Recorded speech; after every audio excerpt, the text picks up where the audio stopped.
Molitva zahvalnost Gospodu.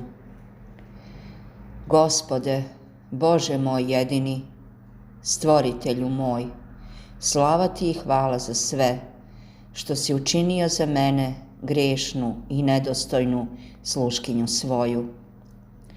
Za sve oproštene grehe, za svu utehu, ispunjene želje i za svu pomoć tvoju u iskušenjima mojim velikim.